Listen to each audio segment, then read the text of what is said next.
Meaning of injured party. Injured party. Injured party. Injured party. Injured party.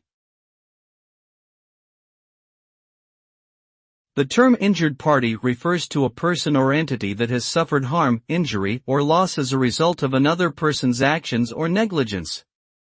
This can include physical injuries, emotional distress, financial losses, or damage to property. In legal contexts, the injured party may seek compensation or damages from the party responsible for causing the harm. The concept of an injured party is important in personal injury cases, insurance claims, and civil lawsuits. Understanding who qualifies as an injured party can help individuals protect their rights and seek appropriate remedies in the event of harm or injury.